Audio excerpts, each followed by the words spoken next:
Coming up, the Brooklyn Nets late season spiral continues, this time losing at home at the hands of the Pelicans, and it was not close. We break down the struggles, Cam Thomas trying to be a hero, and how the heck we get through the final 13, all coming up next. You are Locked On Nets, your daily Brooklyn Nets podcast, part of the Locked On Podcast Network, your team every day.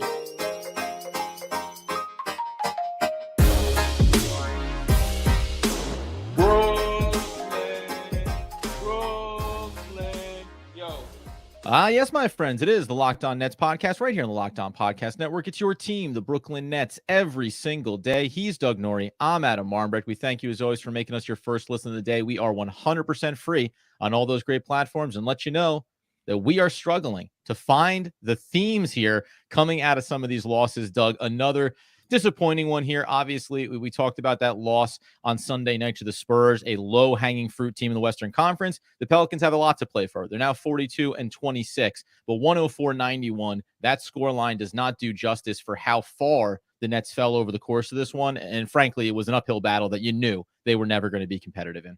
Yeah, the rough stretch continues here. It's been a really, uninspiring, and that's really being as nice as you can possibly put it around this team. Just sort of stretch of games. They've lost 6 of their last 7. They've looked, non-competitive in a bunch of them. This one, it was, kind of got away from them early. Like you said, the score makes it appear as if it was probably like closer than it was. They only lose by 13, but that never really felt like they were within 20 really at any point, right? Like they kind of shuttled in and out of like sort of that 20 range, make up a little bit in the fourth quarter in garbage time. But yeah, this is a tough stretch. If you're a Nets fan and you're still hanging around with this team, it's like appreciated, but they have not made it easy. Like they have not made this easy to be a fan of the team, unfortunately, talking on a high level. Sort of just how they've been. So not that surprising when we looked ahead at the schedule for this to be a loss. Pelicans are really surging in the West, and they've looked really, really good. So, it's hard to like plant your flag on Nets Disaster Island on this one, but it continues to be more of the same, where they just can't maintain sort of like high level competitive basketball for 4 quarters, really kind of against like no matter who they're playing. And that's more of it, too, because you mentioned it there about who the Pelicans are and where they are in their season. And so it'd be easy to say, you're going to be down by 15 to 20 points throughout this game, and it's always going to be a struggle, and you can't get over that hill. But the theme is you cannot trust this Nets team right now, this roster right now, this coaching staff right now, to give you string together 12, right? 12 possessions in a row where on both ends of the floor, you feel confident about it. In the third quarter alone, and we're going to talk some high-level things they tried to do here, a little bit of Cam Thomas, but in the third quarter alone, it was 11 second chance points for the Pelicans, combined with the Nets continue to have turnover issues as well. They cannot find a rhythm and consistency. And it's not just execution. It's not just play calling. You mentioned it there too. It's also the effort. And I'm never one who's going to support players checking out, but you can kind of support the idea of some of these players checking out. 13 games left to go here. You're clearly falling away from this even theoretical chance at the play-in tournament. It's different for bad teams that are expecting to be bad. The Brooklyn Nets were at least supposed to be competitive. So now you got a lot of guys on this roster that are playing out a string of games here down the stretch. And I don't know, man. It's just, as we say, hard to find new ways to say the same thing. But I do keep finding myself being disappointed. Like, for whatever it's worth, I am always still surprised by how bad some of these performances have been. And tonight was an example of that. Yeah, I mean, sometimes you could just losing can be sort of your baseline, right? And it feels like that's sort of what the Nets baseline is. And it's, by the way, it's not hard for them to probably have gotten there considering who they've lost to. We talked about it after the loss to the Spurs. They've managed to lose to the good teams and the bad teams. And when that's the case and the losing becomes the baseline, I don't know if this is the case, but losing becomes a little easier. And that's not a good thing, by the way. But like, it gets a little easier to lose when you have lost a lot of games. It gets a little easier and easier. Like the sting of it is taken off. And I think we're seeing this happen with this Nets team. There's like very little fight. You feel like there's like no chance they're going to get back into it. They punted away the game against the Spurs where they were winning by double digits and managed to lose. Right. So like, and each time you lose, like I said, it just gets a little easier to do. Like it's, a little easier to answer the questions. It's like a little easier to not hang your head as well because you're just used to doing it. Right. And I think that's where this Nets team is right now. They're just used to losing. They've lost to the bad teams. They've lost to the good teams.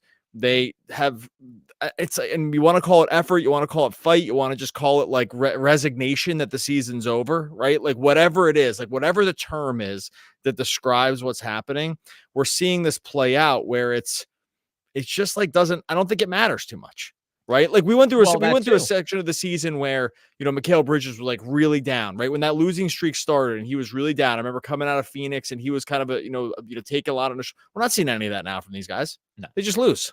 They just lose every game. And they're just used to it. And that's a rough place to be. And the one moment, not one moment, but this team was trailing 64-45 at the break, first and foremost. So you're down 19. They cut it to 11 coming out in the third quarter. But we often talk about this too. Whatever that effort is, where they gave it on both ends, able to get a couple of turnovers, shut down some plays, knock down some open looks. Okay, great. But that effort and energy that it takes to get there, and then very quickly it's back the other way, a couple of triples, it balloons back to 16. Those are the demoralizing points over the course of a game when you have this cumulative effect of having lost against good and bad teams alike. All of a sudden, when you think, hey, go into the locker room, listen, guys, we're down 19. Let's give it everything we got coming out here in the third and see if we can make a game of it. We did that. First 4 or 5 minutes, we cut it to 11. There's a chance. It was a blink of an eye. I said it over on social. How long will it last? About 10, not game minutes, 10 real-time life minutes before I looked back up and the lead was back up to 18, 19 points for the Pelicans. And it just seems like oppositions can go ahead and turn it on when they need to, get their buckets when they need to. And a lot of these things, especially defensively, tracking assignments, coverage, switching, they did some things differently that we'll talk about here, but ends up getting exposed. When you need it most, that's when the weaknesses get exposed for this team, and the Nets find themselves once again on the losing end. So what was it? 102, we say 10 something or other to something or other, 104.91. And by the way, I blacked out at the end of this game. That's why it's hard to track the score. 104.91. It doesn't do justice to, I think, where this team currently is and where some of the players are probably feeling. And they even got bailed out early because Zion got in early foul trouble. And you're like, oh, Right. okay, they're going to be out. They're going to be without Zion here for a little bit, like a near impossible matchup for their personnel, right? Down like they 6 don't at the end of the first. Sorry, down 6 at the end of the first, losing by 19 at the half.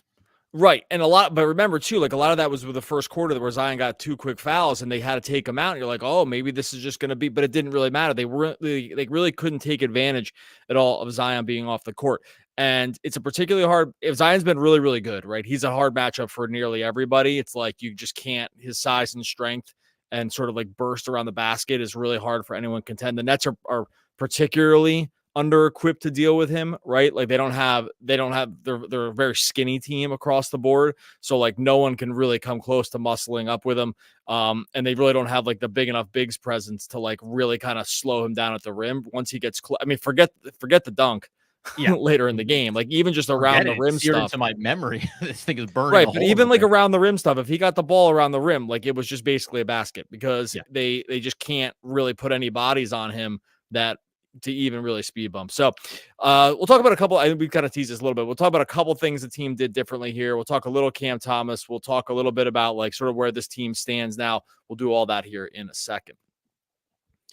First, going to tell you about our friends over at eBay Motors. Passion, drive, and patience. What brings home the winning trophy is also what keeps your ride or die alive. eBay Motors has everything you need to maintain your vehicle, level it up to peak performance, superchargers, roof racks, exhaust kits, LED headlights, so much more. If you're into speed, power, or style, eBay Motors has got you covered.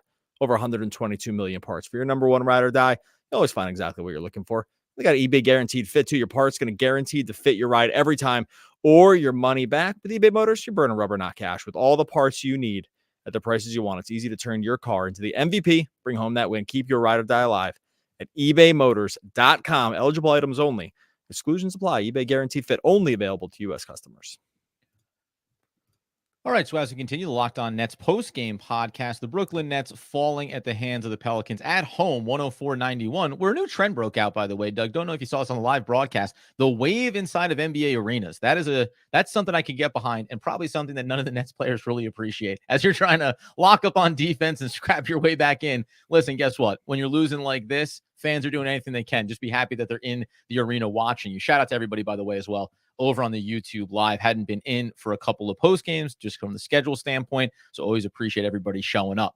Talk about trying to do things differently. More zone defense for the Brooklyn Nets in this one, Doug. It didn't make a difference. The Pelicans broke it down. But we were talking before we started how even making adjustments defensively, the Pelicans are not just a good team, but also from a matchup standpoint, they offer a lot of the problems that are going to give the Nets fits on that end. Yeah, look, they tried to go zone to limit, two things. One, I think they were probably, I don't know what they were trying to do with the 3-point shooters, but trying to be able to like maximize help against Zion, particularly, right? Like they knew they were going to have problems. They didn't want to be like put into disadvantageous switches. So they went zone for a lot of possessions really in the first half. And I think that was to like be able to get some like dig help on him driving to the basket, like be able to come off strong weak side corner shooters where they weren't going to worry as much about some of these guys. Especially the guys that were coming off the bench outside of Trey Murphy. So we did see a lot of zone. It ended up them kind of just like losing assignments around and really not being able to stop them at the rim either. Like it didn't really have any of the effect. I appreciate the effort of trying something new and just saying, hey, we're dealing with a particular problem here, especially with Zion and to some degree, Chewy, like Jonas Valanciunas, and maybe not really Nance, but like those two other bigs where they're like, hey, we're going to have some problems here. They're going to want to get inside. They're not going to bomb threes. Maybe we can try to zone them up a little bit here and try to stop that. Bring help. It didn't really work. I appreciate a little bit of the effort. I thought it was so obvious it wasn't working that they probably should have just gone away from it. But at some point, they probably don't have any, they don't really have any more cards to play against this particular team. So we did see more of that. I don't know if we'll continue to see it. I feel like it was probably a one-off. Good teams will, like Miami's, like the good teams will throw this out there as different looks every once in a while, but the Nets just kind of like stuck with it for a lot of possessions, and it ended up being pretty easy to solve.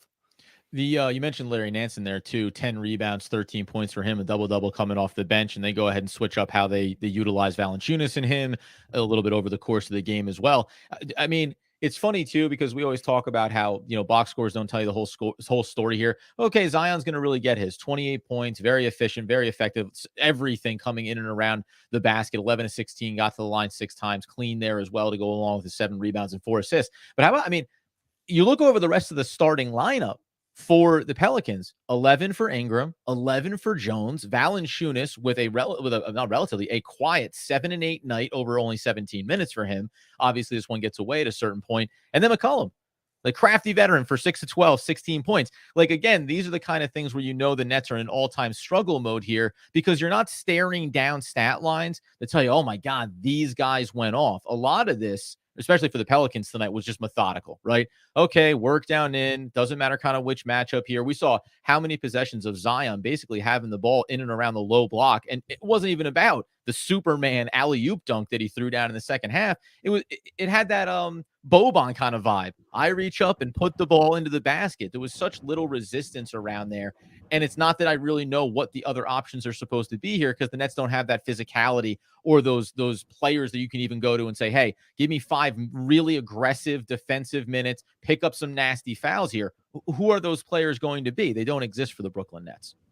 Yeah, you don't have to score that many points when you hold the opponent to like basically 90 points. The Nets couldn't score at all. So like the Pelicans box score doesn't need to jump off the page at you when you look over to the Nets and be like, well, they did even way less, right? 91 points overall, a terrible offensive showing again. And this Pelicans team does provide, a lot of teams provide singular problems for the Nets team. Like if you have longer wings or like just kind of physical guys, they're going to cause guys like Bridges like a lot of problems, even Claxton a lot of problems. So like this is for a team that struggles to match up with anybody. This is also kind of a difficult matchup as well. So yeah, like those guys, they don't have to have crazy awesome shooting games or crazy awesome scoring games. The Nets just can't score, and it's again like sort of like what has become problems over and over again. Like you get 32 minutes for Mikal Bridges, 15 points like that. And what's funny about this? We're talking about getting used to something that's not happening. I know I kind of pivoted off what you were saying about the Pelicans, but it's just like we're probably in train of thought territory here with some of this Nets things. You want to talk about getting used to less than positive outcome? 10 episodes ago, we would have led with the Mikal Bridges problem. Like, Right. they can't score. Well, guess what? Now you're just used to it. You're Right. just used to it now. 15 points, like, that's just what he does. He can't score. Like, he can't score anymore. 15 points this game, 14 last game, 7, 17. Somehow got a 25 in there. Total miracle against Cleveland. 19, 13, 15, 14. He's just like a 15-point-a-game scorer now. So when he scores 15 points, we would have been starting off with how big of a problem that was for the team. Except, oh, no, don't have to talk about that anymore. He's just used to it. And Yeah, this is like the other sad state of affairs with where we've headed for this Nets team. Yeah, it can't be one of the things that you lead with anymore because that's actually one of the constants now, right? Because you would lead with it if you were surprised by it. Right. Like if you were, you would leave with it if you're surprised by it or disappointed by it or like whatever, right? Like, oh, if you scored 40, of course we would talk about it. But he scores 15, that would have constituted a real big like question mark. What's happening here? Well, the problem is we talked about that 10 times already. Yep. We've already been down the road 10 times with Bridges. He can't score. Other teams have figured it out. If you have a big wing, it's over for him. Yep. If you have a big physical wing on your team or more than one, forget it. He can't. It's done. He can't score. And like we've seen this game after game after game with him. This game, it's a combination of like Herb Jones, Brandon Ingram. Forget it. It's over. San Antonio. I mean, a little Keldon Johnson, a little Jeremy Sohan, like the guys like this. Okay, forget it. Pacers, Nesmith, totally over. 7 points in 29 minutes. Magic, 17 points. They're kind of all bigger wings, right? Cleveland kind of doesn't have that guy. He was able to get 25 off, and then he just go right back to the games where he can't score. He's been totally miscast. He's totally exposed. You can't rely on him to do anything. And the saddest part, going back to the beginning of this comment, is that now we're just used to it. Like no one even gets mad when he doesn't score anymore because it's like, oh right, he can't. And before we get into a little bit, a couple of players in the starting lineup here getting into the bench. Obviously, a key category 3-point shooting that really let down the Nets in this one. Just for Mikal Bridges, we can extend this beyond just segment 2 here. But Cam Thomas, whether or not he struggled tonight, 34 minutes, 8 of 19, just 3 of 10. And I think that volume from beyond the arc is something where you could see that he's probably pressing a little bit there. But 25 points. And that, and we have been doing this, and this is the carryover, kind of looking at Mikal Bridges and Cam Thomas in tandem and saying, hey, if one of the guys is carrying the weight, then the other guy needs to make that pitch and effort, right? Give you those numbers. And whether or not it's a perfect game from Cam Thomas, it wasn't. But he still ends up getting you there to 25 meaningful points that without him, this probably looks like an absolute disaster. If, say, Cam Thomas was still injured right now, and we've tracked the way that his numbers have looked in recent games, without him there, you think that Mikal Bridges is struggling right now? Imagine if Cam Thomas wasn't out there on the court with him and opposing teams could say, all right, let's actually put some real concerted effort. If we feel like we need to shut down, quote unquote, Mikal Bridges, it would be unmitigated because there's nobody else that's going to pick up that slack. And when you look inside this starting lineup, listen, you don't want to have to look at Dennis Schroeder and say 4 of 12, 34 minutes, 12 points, gave you 5 assists. Great, that's fine. And that's the other thing that's happened here ever since the trade deadline and ever since we talk about some of the All-Star break as being a delineation point here. When you look at the stat lines, you look at these players, you got to categorize guys with where they're supposed to be and what they're supposed to be giving for you. By and large, everybody has either served their role or been within the margins of it. Mikal Bridges has been that sore thumb, and it's a shame that we become obviously numb to it. Now, come up here a second. I want to talk a little bit about Nicholas Claxton and Dayon Sharp and maybe some decisions Kevin Ollie could have made. A Kevin Ollie quote from before the game that I thought was, I guess informative. And also, where the heck was Noah Clowney? We'll get into that coming up next. All right. Before we get to that, we'll tell you about our friends over at Nissan. If you're the kind of driver that likes to push things a little further, you might be wondering what adventure could be around the next corner. Our friends at Nissan have a lineup of SUVs, the capabilities to take your adventure to the next level. They got the 2024 Rogue. It's perfect for city drives, great escapes. It's got a class exclusive built-in, always updating assistant, calling you for almost anything. Gone are the days of connecting your phone. Google Assistant, Google Maps, Google Play Store are built right into the 24 Nissan Rogue 12.3-inch HD touchscreen infotainment system as well. They also have the 2024 Nissan Pathfinder. It's got room up to 8, expansive cargo capacity, available 4x4 capability, 284 horsepower, up to 6,000 pounds of towing. Adventure calls, the Pathfinder is there to answer. You got the Nissan Rogue, you got the Nissan Pathfinder. Throw in the East Nissan Armada as well. Go find your next big adventure. Shop NissanUSA.com.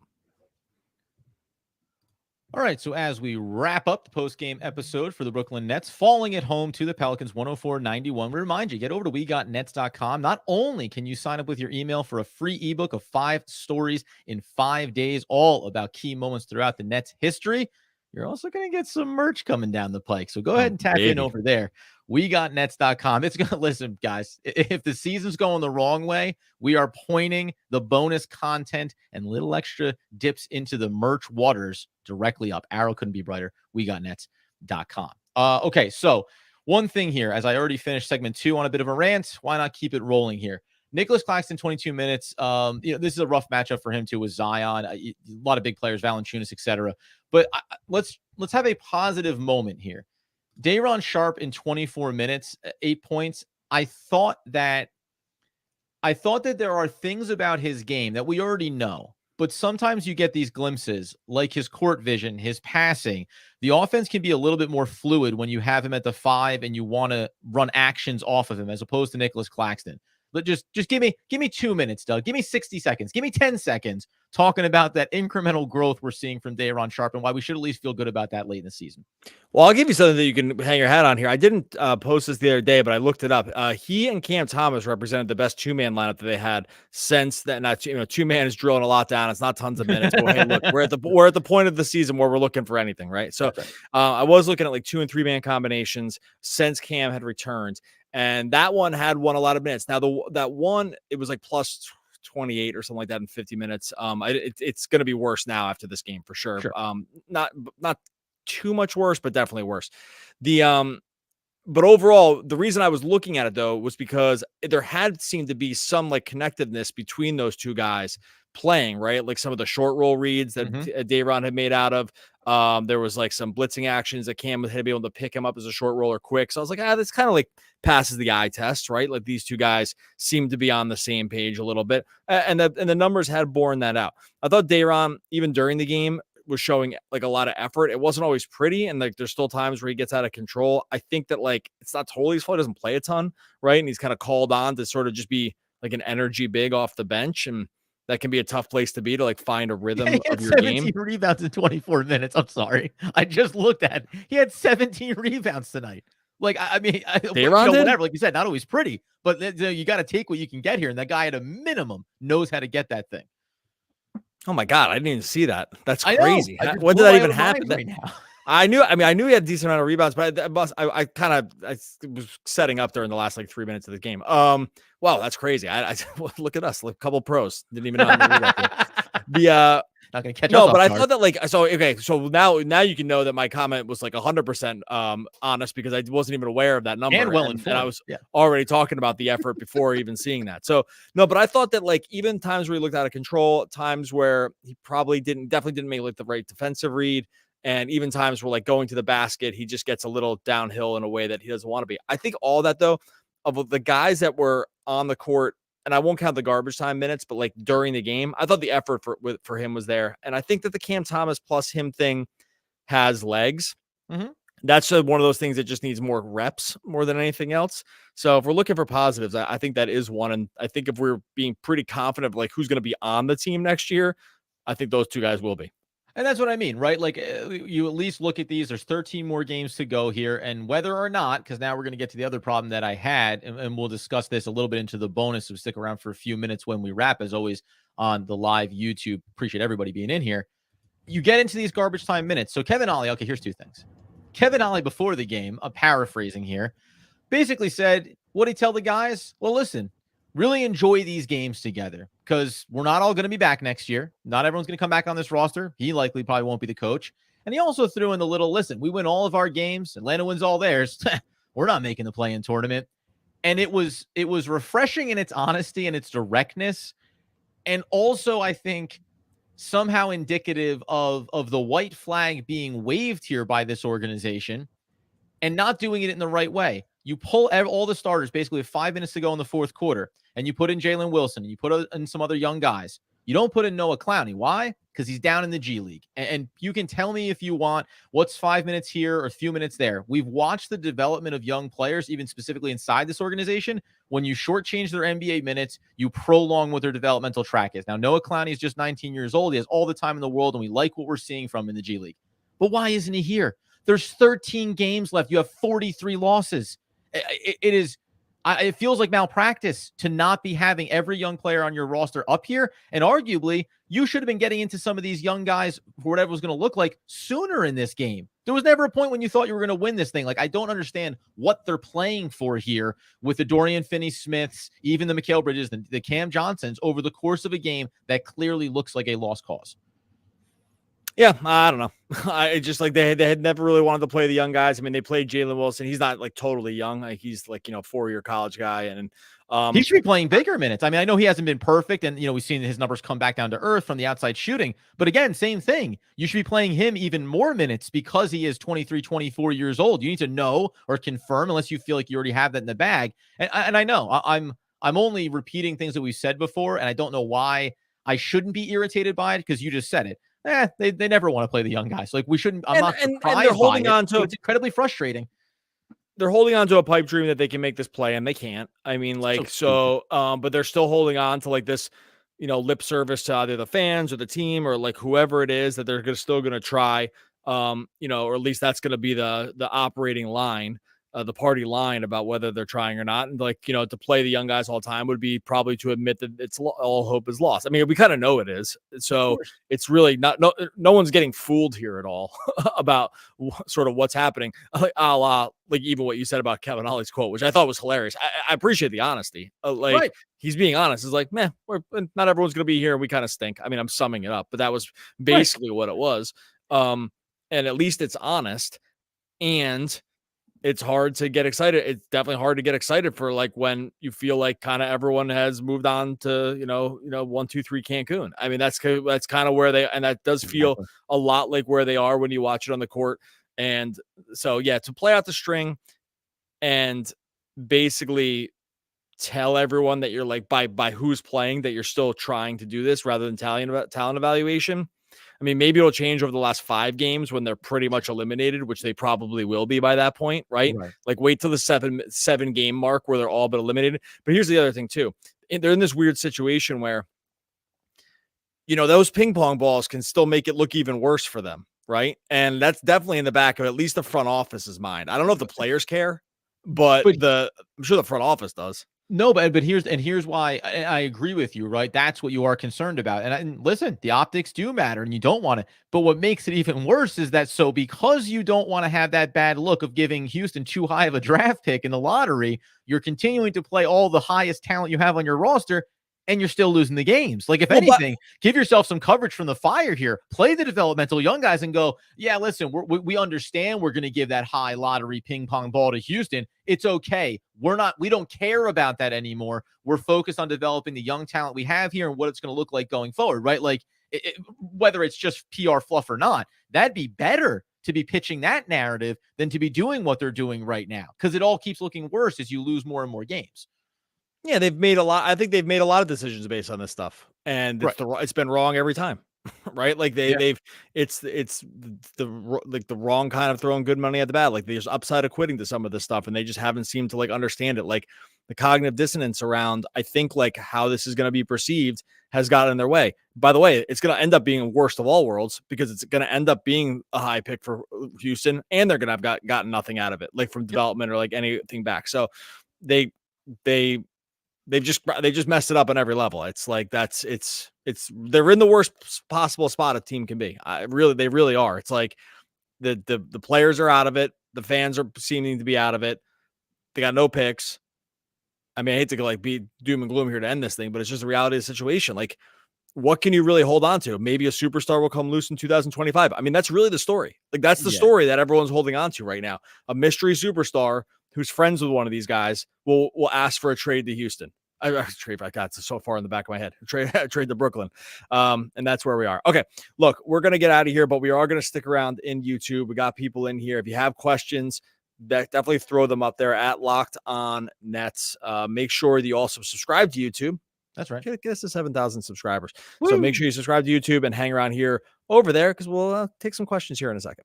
One must maintain a little bit of summer even in the middle of winter. Hank David Thoreau. Oh, one of the all-time great poets. We're back again tomorrow in a moment on YouTube talking more Brooklyn Nets basketball. Basketball. Lost 6 out of 7. Basketball. Yeah. Ah, yes, my friends. It's been a minute, but when the post-game podcast ends, the post-podcast begins with you, the Brooklyn Nets faithful. And frankly, let's be honest, Doug, they're locked on Nets faithful. They're Adam Armbrecht and Doug Norrie faithful. I don't even know if it's about the team right now. It's about us. Shout out, as Doug said, there's Clash Bandicoot. I see him in the mix at Locked On. If you have some comments, some curiosities, and some questions about this. One thing we didn't get to, Doug, inside the episode was, we start talking about Noah Clowney. If I asked you among, to name the 3 or 4 or 5 youngest teams in the NBA, you could probably rattle off a handful of them, like the San Antonio Spurs, Detroit Pistons, Utah Jazz, Portland Trailblazers, Charlotte Hornets, right? And most of those teams are bad, and their records are bad. Orlando Magic stand out. They have the 4th youngest roster right now at 24.3 years old, and they are doing very well for themselves, as is Oklahoma City. I was going to say, Thunder got to be in there too. I mean, Thunder is super young also, right? 24.9 is their average age. And by the way, it's tied with another team right there. Your Brooklyn Nets. 24.9 is the average age. Now, I know Doug's going to, take a little bit of a something on this one, given some of the players that are not necessarily contributing right now. But nevertheless, the theme that I want to just bring to this is that most of the older teams, the veteran-heavy teams, oldest team in the league, Milwaukee, the Clippers, the Suns, the 76ers, they've had injuries this year, but the Heat, the Warriors, the Knicks, the Celtics, actually, which frankly at 26.9, they're going to be around for a long time. Denver Nuggets, 26.8. Those are all teams that are what? Highly competitive, going to the playoffs, looking to win championships. The Brooklyn Nets, for being one of the younger teams, while also still having guys like Mikal and Cam, and even a player like Schroeder for this and next season, and obviously Dorian Finney-Smith, it's just another worst of all worlds. You're a pretty young roster. You don't play the young guys, and you're in this group that frankly is right where you should be based on your record. A really bad team losing a lot of basketball games. Yeah, like they're, it's like this is where like not all youth is created equally, right? Like the Nets are there based on the number, but no one would put them in terms of like future young assets in those same group as those guys, even the bad teams, right? Like just list off every one of those bad teams. You would probably, Brandon Miller. I was gonna say, okay, I was like, I'm not really sold. I'm not like a huge LaMelo guy personally, but even Miller, you'd rather have rather than any other young guy on the Nets. So like, all these young teams, the Nets are young, but they barely play any of the young guys. And well, I don't know. Does like Dariq Whitehead count? I mean, I was gonna say, so just to cut out and to cut some legs out for my own story, and then we'll get into the comments here with everybody. But the youngest players, Noah Clowney, Dariq Whitehead, both 19. Jalen Martin, he's obviously there, 20 years old. Keon Johnson, 22 years old. Yeah, that's what I mean. Like these guys don't count. They don't. I know they count for the stat, but they don't count for like it's not like an intellectually honest argument. I know you're not making it, but Now, this is the group that does matter, though. Dayon Sharp, Cam Thomas, both 22. Now, Trendon Watford, to whatever extent, 23. Wilson, 23 as well. Claxton, 24. That's really the group that we're talking about here. And I will say one thing that gets them closer to just under 25 than not is also the fact that, like, you only have the Lonnie Walkers or the Dennis Smith Jr.'s at 25 and 26 years old. Obviously, the youngest of the young are guys that never see the court for them, but they do still have, like, this 4-man pocket. And almost to your point, there's a 4-man group there from 22 to 24 that could matter, that does matter to this team. But you wouldn't take them over any of the other young players on the other young teams around the league right now. So it's just this depreciated youth asset that the Nets sort of have, but don't really hold tangible value, especially when it comes to either one, developing them, or two, being a young team that's winning basketball games like Orlando, like OKC. Right, exactly. So it's like they just don't exist in the same category. I would take basically any other young team's assets over the Nets right now, and I'm including these other future picks that they have coming from Houston. I would do basically any other team, just because at least almost all those other teams have like a guy who could end up being the guy, right? Yeah. Like maybe not the Blazers, but like all the other teams, though, of that group, I would take those other teams, right? Like Cade. I mean, it's a little closer. I take it back a little bit. Like the Wizards, it's hard to see it with the Wizards, right? Like they don't. I'm not sure they're there yet, right? So, like, I guess the Nets aren't like the very bottom of this group because I don't think I would take it'd be close on the Wizards, and probably close on the Blazers, though I'd probably still take the Blazers guys with Scoot. But that's a little closer. So and by the way, too, I haven't thought about it tons, I guess, but no. And it's really just, again, it's just the extension of being pissed off that like you're this team, you're terrible, you're losing all these games, and you're just not even, you're 26-43. Just let all the young guys play, and then let us find out whether or not you drafted terribly, you drafted great, or there's optimism, whatever it is. You're just selling all the wrong narratives for this fan base. Okay, I'll throw one up here. I'm going to answer this real fast. I tried to. Yeah. So this one got posted a few times. Doug, you always say the Nets can't play two non-shooters, Clax and Ben. Nola's doing it with Zion and Jonas. Why can't the Nets? Okay, well, first of all, they don't have Zion. So if one of the guys the Nets had was Zion, I would probably change. I'd speak about it a little differently. Right. These guys, they don't have Zion. Excuse number one from Doug. Continue. Well, this is the old thing. It was like, oh, you can't play.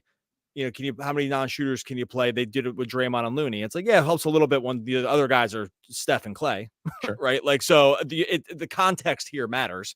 So I think that I stand by this.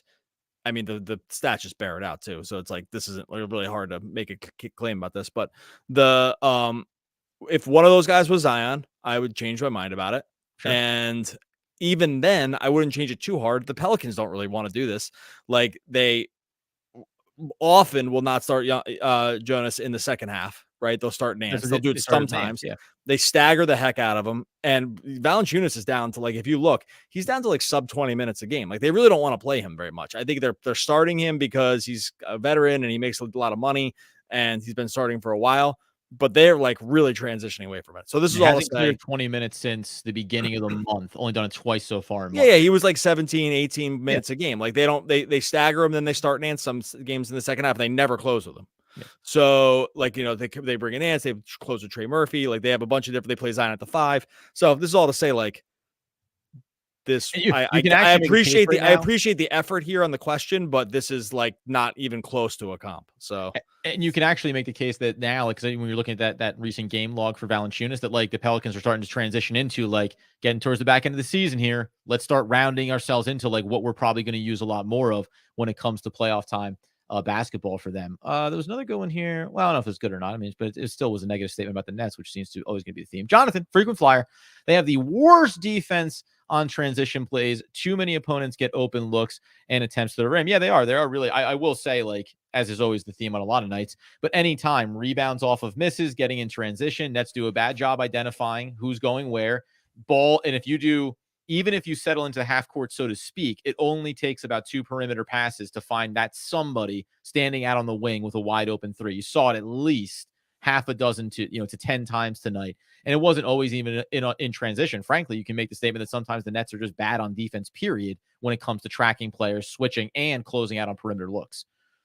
Yeah, it's like hard to play defense when you don't make your shots. It's like defense, it gets way easier when you make a basket, and it's way harder when you don't. Like, so I mean, those two things are really correlated. Like, pace and defense don't matter as much as makes and defense. So yeah, I mean, the Nets think on offense, so of course it's going to be much harder on defense. Like, they're getting cross matched, they're getting in mini transitions. Like, other teams can just kind of pick them apart going, on runouts. Really, it's like the two things are tied together.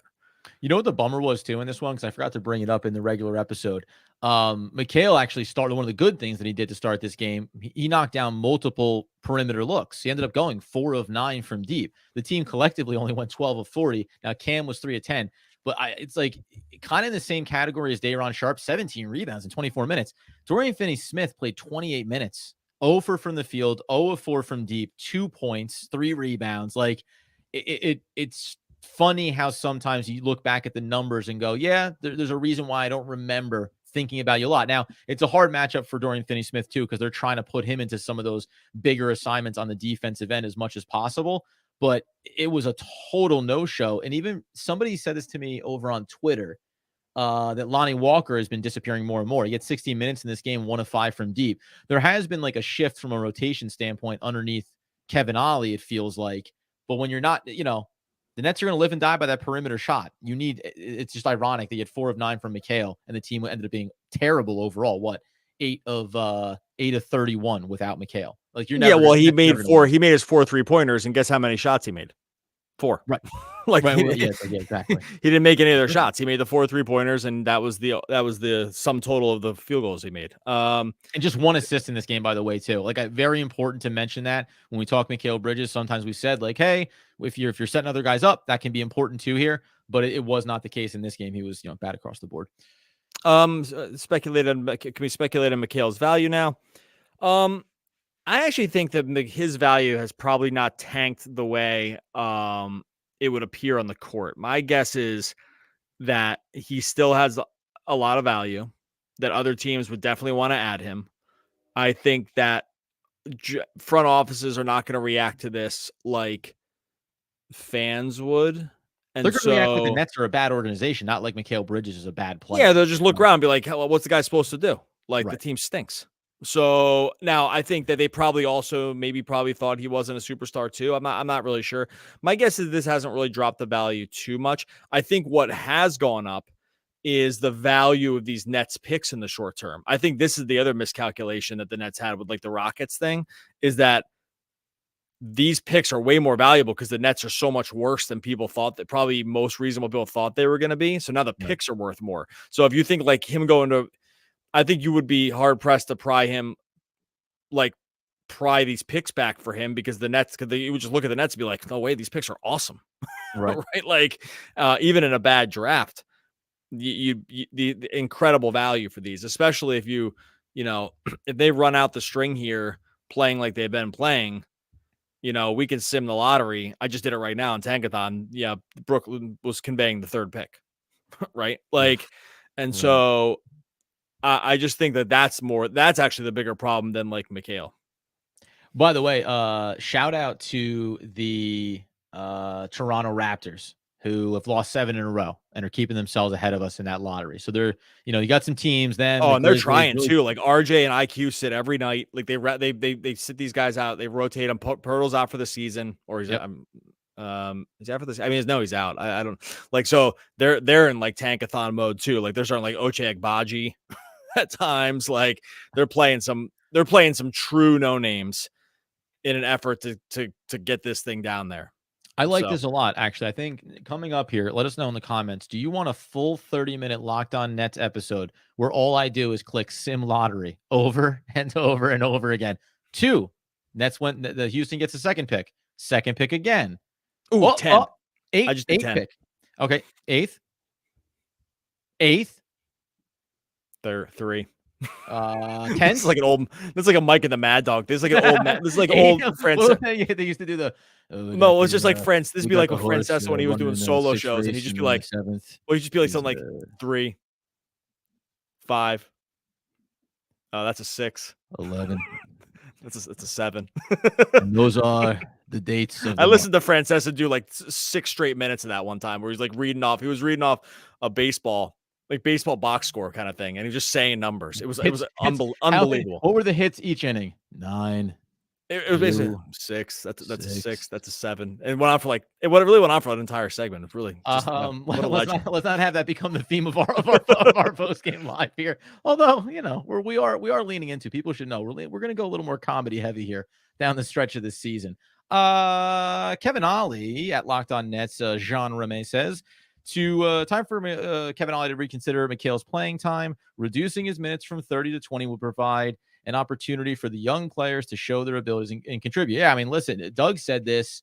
This is even pre the Nets being awful. This is like after the trade deadline. You need to reduce it just so that if you think that the Nets do intend to go to this offseason and are planning on bringing superstar X, whoever may be available, why not go ahead and take some mileage off of Mikal's legs? The fact that they keep running out there to play, we understand. He says he wants to play, and the Nets are going to keep doing it, narrative and all that stuff. Yeah, listen, we advocated that he should be sat down for rest already.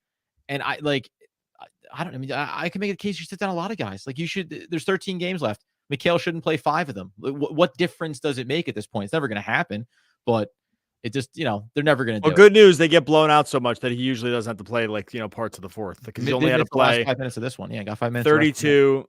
He did the 40 in OT, 29 and 30 over the last 4. He did play, by the way, 500th, including playoffs. 500th consecutive game. Look, I get it. I get why he would want to play. And I understand to some degree about not wanting to stop the streak.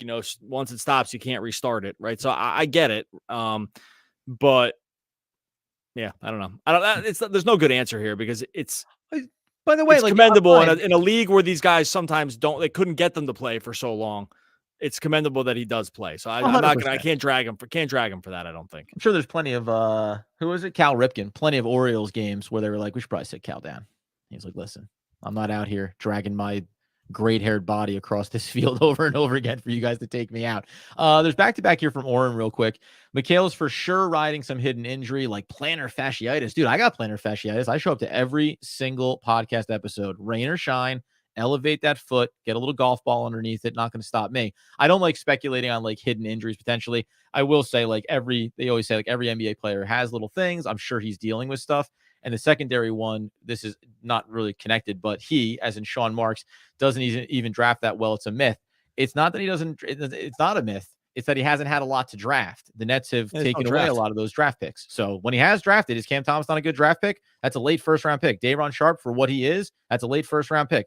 Nicholas Claxton, that's a second-round pick. Like the very short list of picks that he's had the opportunity to make, he's been very successful with. Yeah, they just don't ever draft. They don't. Yeah. They never draft. This team is not drafted for years and years and years. They've never drafted in the top 15. Some years they haven't drafted at all.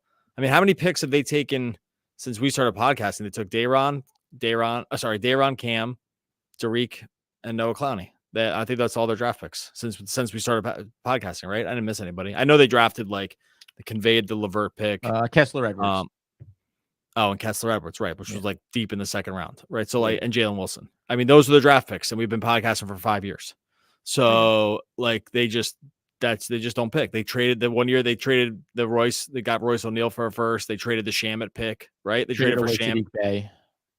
Right, traded away. Right, exactly. They don't draft. It's like impossible to say. I mean, I guess like for the draft slots, I think he's drafted mostly over slot. Most of that's just around Cam Thomas. Right. I mean, Claxton's was over slot too. And so I don't know. They just haven't done it very often. It's really actually hard to evaluate the draft record. I'm not sure there's a sample. The sample size is big enough. I would say by and large, like based on where they've drafted, they've done okay. Clash Bandicoot, frequent flyer, love you. Not going to put up your correction after this. Adam and Doug are our saviors doing dog. That's right. We're doing dog. He means doing good work, but never. I got an email. I got a business email the other day that said, Doe. It was like a serious email about a promotional thing. My name was spelled Dough, Dough. That's fine. Good start. And then I never thought. And then it said, want to do a collaboration with you, but it had like the hashtag and it said team because like his CRM or whatever didn't fill in the right team. I did receive this one. He's been reaching out to us. So I wrote him back and I was like, just might want to fill in the team next time. And then he was like, hey, let's do business. And I was like, oh, I'm not going to do business with you. But I just want to point out that like you might want to get this sorted out for like your next person who actually. Well, guess what? Here's one. He didn't get it sorted out because this has to have been the same person. I got the email with parentheses team, but he did go next level. He followed up and said, ooh, email glitch. Sorry about that. The Nets. I was like, those crazy email glitches when it just takes out your generic form. Yeah. It's like I was like, my name's Doug. Dough is the thing you make bread with. So what do we got here? Al Mack, frequent flyer. Should have tanked last season after KD left. You guys were too proud to tank. That would have been a top 10 pick. Who's you guys? Me guys? Us guys? You don't know. We advocated tanking. Yeah. I'm pretty sure we're the guys that said they should tank. We should trade everybody. Said, this is your one chance. Mikal Bridges and don't bring him in here. I think our exact words were, Houston also stinks. You're not going to have to swap. It's not going to be too bad of a swap. So let's tank. So yeah. I know Al Mack's probably not saying it to us. I can't imagine. Like we were like, we said it was crazy to do it. We said they should have traded more guys last year.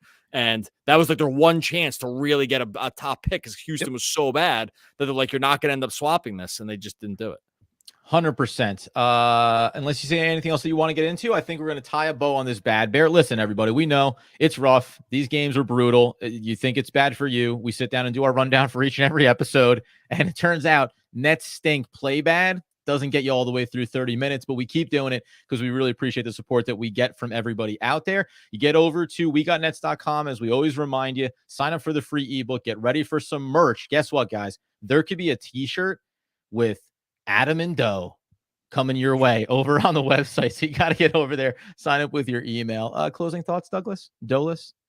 No, look, I appreciate everyone that still tunes in for this, man. It's just a rough part of the season. Like this is hard. It's hard to be a fan for this stuff. So everyone that keeps showing up, it's really, really much appreciated. Thank you. And it's when one person shows up into these things, I'm like, oh my gosh, one person came to listen to us talk about the Nets. Yeah. I love when Doug shows up. That's my favorite. I go, oh my God, Doug showed up. There you go. Yeah. So, all right, we're gonna get out of here. We'll be back again tomorrow talking more Brooklyn Nets basketball. Basketball, delicious dough. Basketball, yeah.